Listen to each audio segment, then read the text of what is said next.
අයබෝවන් දැන් යනවා ලෝක යුද්ධයකට සමාන යුද්ධයක් යනවා මේ අවස්ථාවේ ලෝක ආර්ථිකයට ලොකු ප්‍රශ්නයක් වෙලා තියෙන්නේ සෑම රටකටම. එතකොට ලෝකේ අනිත් රටවල අමාත්‍ය මණ්ඩලවල ඒගොල්ලන්ට තියෙන වරප්‍රසාද වරදාන කප්පාදු කර ගන්නවා ඒගොල්ලෝ විසින්ම. මාලිමාව ආණ්ඩුවේ 159 දෙනෙක් ඉන්න පාර්ලිමේන්තු මන්ත්‍රීලා ජනාධිපති ඉන්නවා අගමැතිතුමිය ඉන්නවා එතකොට ප්‍රාදේශ සභා නගර සභා මහනගර සභා ඉන්නවා අමාත්‍යවරු ඉන්නවා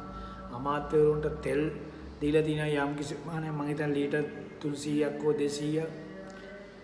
වැටුප් මම හිතන්නේ ඔය ඔක්කොම එකතු වෙලා මේ කෝටි 50කට එහා පැත්තේ මාසකට යනවා පළවත්තේ ලිඳට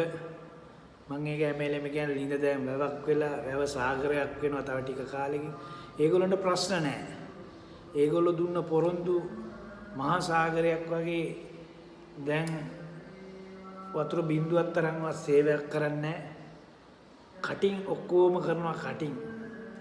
ඉතින් අපි කියනවා ඒගොල්ලන්ටත් නරකද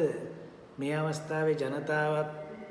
ඔය තෙල් මිල වැඩි කරනවා කියන්නේ හැම බඩුවක්ම උඩටම යනවා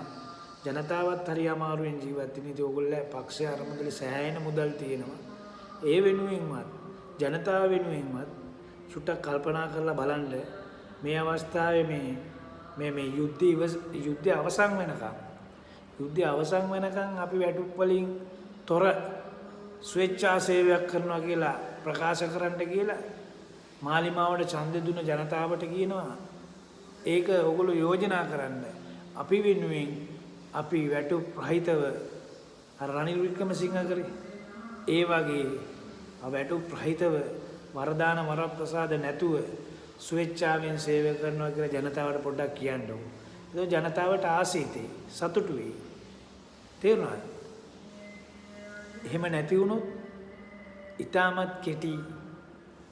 ඕගොල්ලන්ගේ ගමන